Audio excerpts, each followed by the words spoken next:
নমস্কাৰ, এইটো ভিডিঅ'ত আজি আলোচনা কৰিম এপিএছচিৰ প্ৰিপাৰেশ্যন 8 মাহত কেনেকৈ কমপ্লিট কৰিম। ঠিক আছে, 8 মাহ বুলি কিয় কৈছোঁ, এতিয়া এপিএছচিৰ নটিফিকেশ্যন দিব আৰু বেছি দিন নাই। ঠিক আছে, এতিয়া যদি নটিফিকেশ্যন আহি যায় সময়ত, তেতিয়াহ'লে আমাৰ এপিএছচি 2022ৰ প্ৰিলিমছ এক্সাম হ'ব ডিচেম্বৰত নহ'লে জানুৱাৰীত প্ৰিলিমছ এক্সাম হৈ যাব। তাৰপিছত মেইনছলৈকে আৰু 4 মাহ থাকিব, মানে মে' মানত আমাৰ মেইনছ এক্সাম হৈ যাব। এতিয়া যদি আমি মেইনছলৈকে চাওঁ তেতিয়াহ'লে 8 মাহ সময় আমাৰ হাতত আছে, আৰু যদি প্ৰিলিমছলৈকে চাওঁ তেতিয়াহ'লে 4 মাহ সময় আমাৰ হাতত আছে, আৰু দুয়োটা সময় যদি আমি যোগ কৰি দিওঁ তেতিয়াহ'লে আমাৰ হাতত আছে 8 মাহ সময়। এতিয়া 8 মাহত আমি সম্পূৰ্ণ যিমানখিনি চিলেবাছ আছে সেইখিনি গোটেইখিনি প্ৰিপাৰেশ্যন কৰিব লাগিব, প্ৰিলিমছৰ আৰু মেইনছৰ অনলি। এতিয়া কথাটো হ'ল, আমাৰ হাতত এতিয়া প্ৰিলিমছলৈকে আছে 4 মাহ। এই 4 মাহখিনি আমি অকল প্ৰিলিমছৰ কাৰণে প্ৰিপাৰেশ্যন কৰিলে নহ'ব, কাৰণ প্ৰিলিমছ যোৱাৰ লগে লগে মেইনছ আহিব 4 মাহ পিছত। এই 4 মাহত গোটেই মেইনছৰ প্ৰিপাৰেশ্যন কৰাটো সম্ভৱ নহয়। ঠিক আছে, মেইনছতো বহুত চিলেবাছ হয়, সেইকাৰণে আমি প্ৰথমৰ পৰাই প্ৰিলিমছ আৰু মেইনছ দুয়োটাৰে প্ৰিপাৰেশ্যন কৰি যাব লাগিব। ঠিক আছে, সেইকাৰণে মই ইয়াতে প্লেন বনাই দিছোঁ, কোনটো ছাবজেক্ট কেতিয়া কিমানকৈ পঢ়ি কিনে আমি চিলেবাছটো কাভাৰ কৰিব পাৰোঁ, প্ৰিলিমছ আৰু মেইনছৰ দুয়োটা কেনেকৈ আমি সম্পূৰ্ণ কমপ্লিট কৰিব পাৰোঁ। এই প্লেনখিনি এই ভিডিঅ'টোত আলোচনা কৰিম। আপুনি আৰু বেলেগকৈ প্লেন বনাব দৰকাৰ নাই। ঠিক আছে, মোৰ ভিডিঅ'টো ফ'ল' কৰক, আপুনি লিখি ৰাখিব কোনটো বস্তু কেতিয়া পঢ়িব, আগত কোনটো পঢ়িব, পিছত কোনটো, এই সকলোখিনি লিখি ৰাখিব আৰু সেইমতে ফ'ল' কৰিব। নিশ্চয় আপোনাৰ সময়ত চিলেবাছ কমপ্লিট হ'ব আৰু ৰিজাল্ট আপোনাৰ ভাল হ'ব। ঠিক আছে, এতিয়া কথাটো হ'ল, আমাৰ হাতত আছে 8 মাহ সময়, মানে মেইনছলৈকে। প্ৰিলিমছলৈকে 4 মাহ, গোটেই দুটা যোগ কৰি দিলে আমাৰ হাতত 8 মাহ সময় আছে। 8 মাহত আমি প্ৰিলিমছ আৰু মেইনছ দুয়োটাৰে প্ৰিপাৰেশ্যন কৰিব লাগিব। এতিয়া 8 মাহ সময়টো আমাৰ কাৰণে যথেষ্ট নে বহুত কম হয়? যিসকলে বেছি হাৰ্ডৱৰ্ক কৰি পঢ়িব পাৰিব, কমফৰ্ট জ'নৰ বাহিৰত গৈ কিনে পঢ়িব পাৰিব, যাৰ পঢ়া নিচা আছে, যিয়ে সঁচাকৈ অফিচাৰ হ'ব বিচাৰে, তেওঁলোকে এইখিনি বস্তু পঢ়িবই লাগিব। মানে 8 মাহত তেওঁলোকৰ কাৰণে 8 মাহত চিলেবাছ কমপ্লিট হৈ যাব, যিসকলে সঁচাকৈ পঢ়িব পাৰে। ঠিক আছে, হাৰ্ডৱৰ্ক কৰিব পাৰে, পঢ়াৰ নামত কষ্ট কৰিব পাৰে, তেওঁলোকৰ কাৰণে 8 মাহ যথেষ্ট। আৰু যিসকলে লেজি হয়, পঢ়ি মানে অলপ পঢ়িব পাৰে, বেছি পঢ়িব নোৱাৰে, তেওঁলোকৰ কাৰণে 8 মাহটো যথেষ্ট নহয়। ঠিক আছে, সেইকাৰণে কৈছোঁ, যিসকলে সঁচাকৈ অফিচাৰ হ'ম বুলি মনতে ভাবি ৰাখিছে, তেওঁলোকে পঢ়িবই লাগিব, আৰু তেওঁলোকৰ কাৰণে 8 মাহ যথেষ্ট হয়। ঠিক আছে, এতিয়া আমি বস্তুবিলাক আৰম্ভ কৰোঁ, আৰু এই ভিডিঅ'টোত আপোনাৰ প্ৰিপাৰেশ্যনটো ইজি হৈ যাব। মানে 8 মাহত আপুনি সহজতে প্ৰিপাৰেশ্যনটো কেনেকৈ কৰিব পাৰিব, একো আউল নলগাকৈ এইখিনি বস্তু আপুনি ধুনীয়াকৈ বুজি পাব। ভিডিঅ'টো শেষলৈকে চাই থাকিব। এতিয়া প্ৰথম কথাটো হ'ল, 8 মাহ আছে আমাৰ হাতত, 8 মাহত 240 দিন। ঠিক আছে, আমি 240 দিনত প্ৰিলিমছ আৰু মেইনছ দুয়োটাৰে প্ৰিপাৰেশ্যন কৰিব লাগিব। এতিয়া আমি চাওঁ প্ৰিলিমছ আৰু মেইনছ। প্ৰিলিমছ আৰু মেইনছৰ কাৰণে আমি প্ৰথম 85 ডেজ আমি প্ৰিলিমছ আৰু মেইনছ দুয়োটাৰ কাৰণে পঢ়িব লাগিব। ঠিক আছে, কি পঢ়িব লাগিব, কিমানকৈ পঢ়িব লাগিব, এই সকলোবিলাক আমি ডিটেইলছত চাম এতিয়া। ঠিক আছে, আৰু যদি কিছুমানে চিলেবাছে নাজানে, মেইনছৰ চিলেবাছ কি, প্ৰিলিমছৰ চিলেবাছ কি, কমেণ্ট কৰিব, মই আপোনাক লিংকটো দি দিম। মই অলৰেডি ভিডিঅ' বনাই থৈছোঁ, আৰু প্ৰিপাৰেশ্যন কেনেকৈ কৰিব লাগে সেইবিলাক বস্তু ডিটেইলছত দিয়া আছে মোৰ চেনেলত। আপোনাক যদি লাগে লিংকটো মই দি দিম, তেতিয়া আপুনি চাই কিনে, আৰু কিতাপ কি কিতাপ পঢ়িব লাগে, কি ষ্টাডি মেটেৰিয়েল ফ'ল' কৰিব লাগে, সেইবিলাক ভিডিঅ' মোৰ চেনেলত বনোৱা আছে অলৰেডি। আপোনাক যদি লাগে কমেণ্ট কৰিব, মই লিংকটো দি দিম। ঠিক আছে, এতিয়া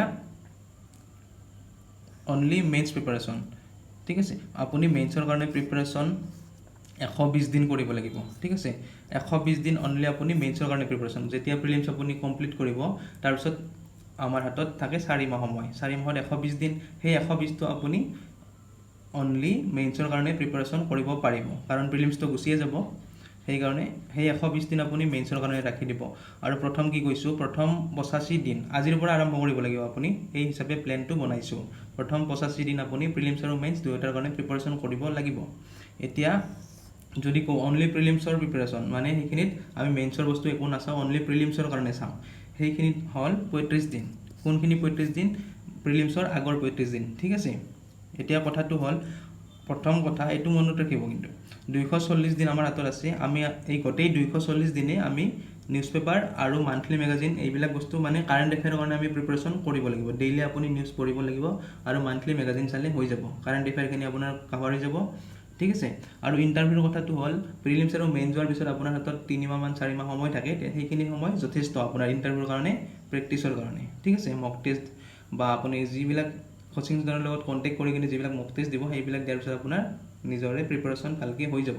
সেইখিনি সময় যথেষ্ট ইণ্টাৰভিউৰ কাৰণে। আজি আমি মেইনছ আৰু প্ৰিলিমছৰ কথাখিনি আলোচনা কৰিম।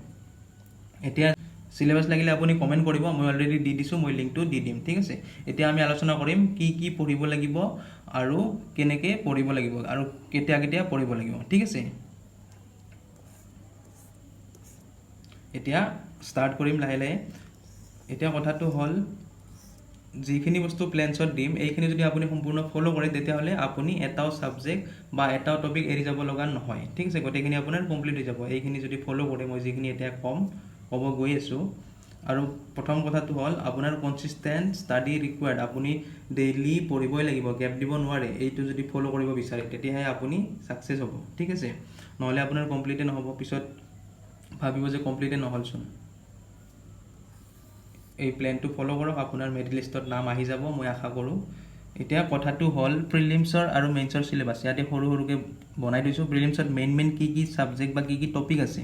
প্ৰথম কথাটো হ'ল হিষ্ট্ৰী আছে, জিঅ'গ্ৰাফী আছে, পলিটি আছে, এনভাইৰনমেণ্ট আছে, বায়'ডাইভাৰ্চিটি আছে, জেনেৰেল ছায়েন্স, ইকনমি আৰু কাৰেণ্ট এফেয়াৰ। এইখিনি হ'ল প্ৰিলিমছৰ পেপাৰ 1। আৰু প্ৰিলিমছৰ পেপাৰটোত কি থাকে, যিখন পেপাৰক আমি কোৱালিফাইং পেপাৰ বুলি কওঁ, CSET পেপাৰ। ঠিক আছে, সেইখনত অনলি মেথছ, ৰিজনিং আৰু কম্প্ৰিহেনশ্যনৰ পৰা কুৱেশ্যন আহে। 10-15 দিন প্ৰিপাৰেশ্যন যথেষ্ট। আৰু যদি আমি চাওঁ এতিয়া মেইনছৰ চিলেবাছটো, মেইনছৰ প্ৰথম পেপাৰখনত এছে, দ্বিতীয় পেপাৰখন history, geography, heritage, culture, society এইবিলাক বস্তু থাকে।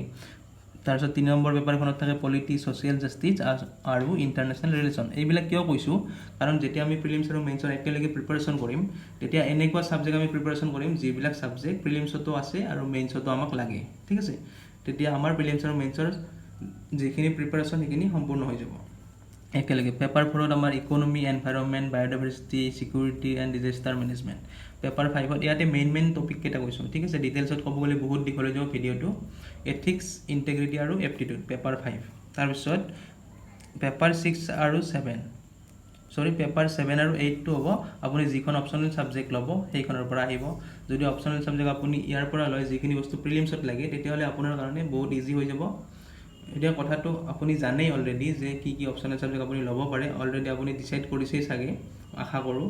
এতিয়া মেইনছৰ পেপাৰ 6ত কি আছে, অসমৰ history, heritage, culture, polity, geography, environment, biodiversity, security and disaster management. মানে সম্পূৰ্ণ অসমৰ পৰা আহিব আপোনাৰ পেপাৰ 6খন।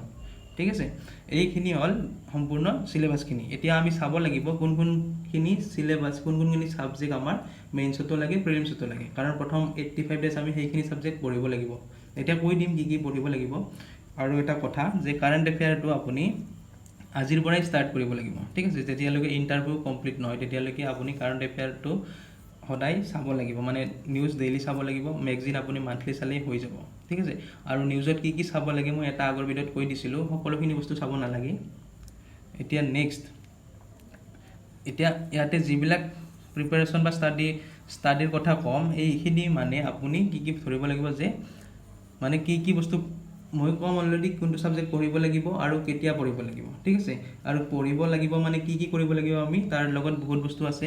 আমি কমপ্লিট টপিকটো কমপ্লিট কৰিব লাগিব, তাৰপিছত ৰিভাইজন আহিব তাৰে মাজতে, ৰাইটিং প্ৰেক্টিছে তাৰে মাজতে আহিব। মানে প্ৰিপাৰেশ্যন মানে এইবিলাক বস্তু তাতে সোমাই থাকে। ৰাইটিং প্ৰেক্টিছো থাকিব আপোনাৰ মেইনছৰ কাৰণে, মক টেষ্টবিলাক থাকিব, টেষ্ট চিৰিজ আপুনি ছল্ভ কৰিব লাগিব। এইবিলাক চব প্ৰিপাৰেশ্যন সময়ত আপুনি কৰি যাব লাগিব। প্ৰিভিয়াছ ইয়াৰ কুৱেশ্যনবিলাক ছল্ভ কৰিব লাগিব, ডেইলি নিউজটো আপুনি পঢ়িবই লাগিব। এই সকলোবিলাক আপোনাৰ প্ৰিপাৰেশ্যনৰ ভিতৰত থাকে। এইখিনি বস্তু আপুনি কৰিব লাগিব। এতিয়া প্ৰথম 85 ডেজ আজিৰ পৰা যদি আমি ষ্টাৰ্ট কৰোঁ তেতিয়াহ'লে প্ৰথম 85 ডেজত আমি কি পঢ়িম। প্ৰথমে ক'লোঁ যে অল কমন ছাবজেক্ট যিবিলাক আমাৰ মেইনছতো লাগে, প্ৰিলিমছতো লাগে, history, geography, polity, economy, environment.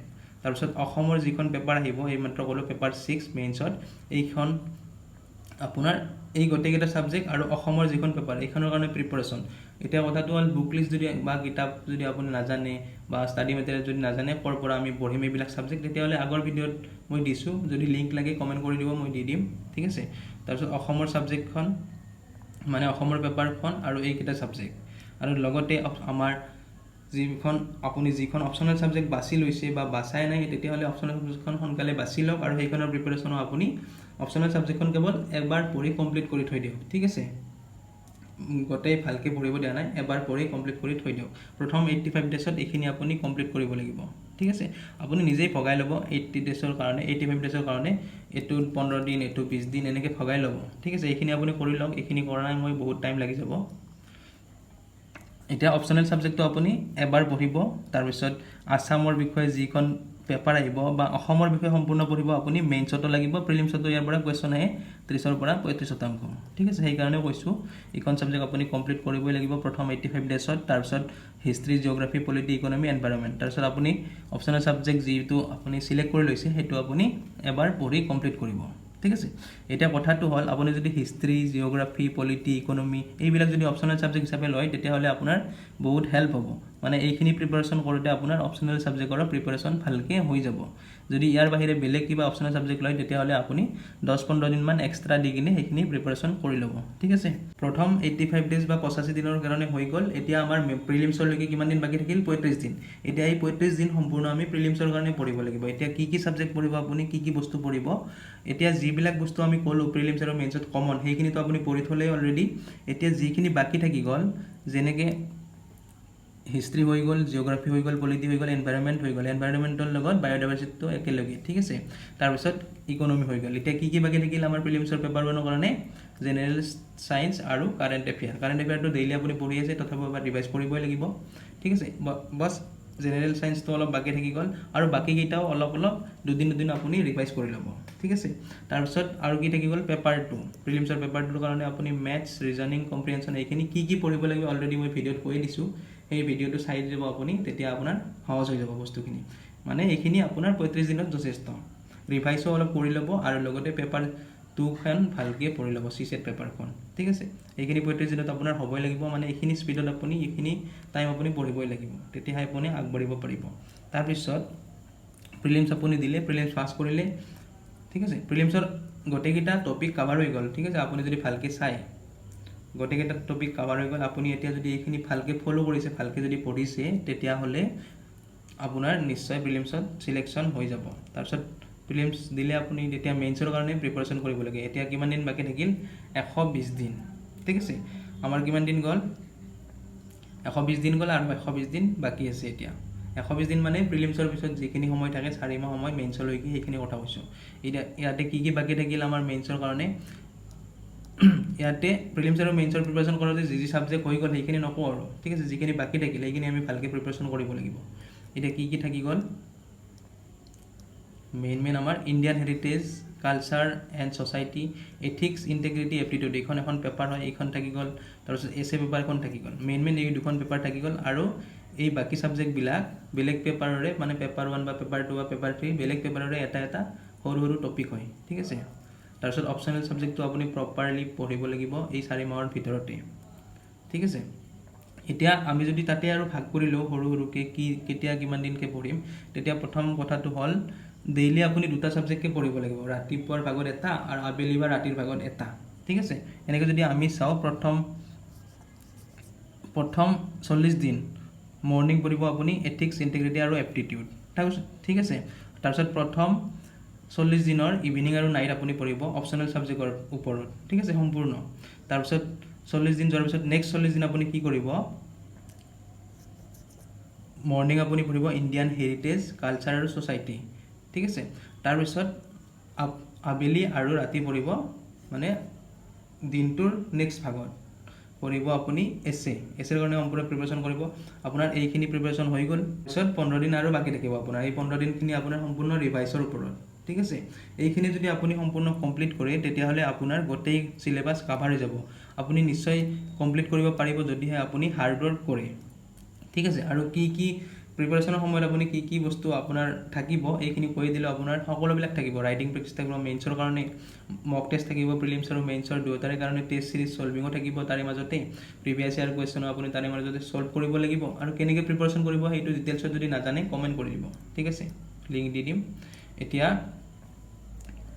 ইণ্টাৰভিউৰ আগত আপুনি যিখিনি সময় পায় সেইখিনি সময় মেইনছ পাছ কৰাৰ পিছত সেইখিনি সময় আপোনাৰ যথেষ্ট ইণ্টাৰভিউৰ প্ৰিপাৰেশ্যনৰ কাৰণে, সেইকাৰণে টেনশ্যন নল'ব। কিন্তু কাৰেণ্ট এফেয়াৰটো আপুনি 240 দিন যে থাকিল, আজিৰ পৰাই আপুনি একদম ইণ্টাৰভিউলৈকে কাৰেণ্ট এফেয়াৰ পঢ়িব লাগিব। মানে 1-1.5 ঘণ্টা আপুনি কাৰেণ্ট এফেয়াৰ বা নিউজ পেপাৰ আৰু মেগাজিনৰ নামত দিব লাগিব ডেইলি। ঠিক আছে, এতিয়া এইখিনি যদি আপুনি ফ'ল' কৰে, যিখিনি বস্তু দিলোঁ, আৰু এইখিনি 100% আপুনি ফ'ল' কৰিব চেষ্টা কৰিব, তেতিয়াহে আপোনাৰ ৰিজাল্ট আহিব। ঠিক আছে, তেতিয়া আপোনাৰ ভাল ৰিজাল্ট হ'ব। আৰু যদি ফ'ল' নকৰে তেতিয়াহ'লে আপুনি জানেই APSC এক্সাম আৰু 2 বছৰ পিছতহে হ'ব, ঠিক আছে, আৰু 2 বছৰ আপুনি অপেক্ষা কৰিব লাগিব। সেইকাৰণে যিখিনি সময় এতিয়া আছে 8 মাহ যথেষ্ট হয়, আপুনি ভালকৈ পঢ়ক, দিন ৰাতি সমান কৰি পঢ়ি দিয়ক, ঠিক আছে, কাৰণ আৰামত থাকিলে কেতিয়াও ছাকচেছ নহয়, মনত ৰাখিব।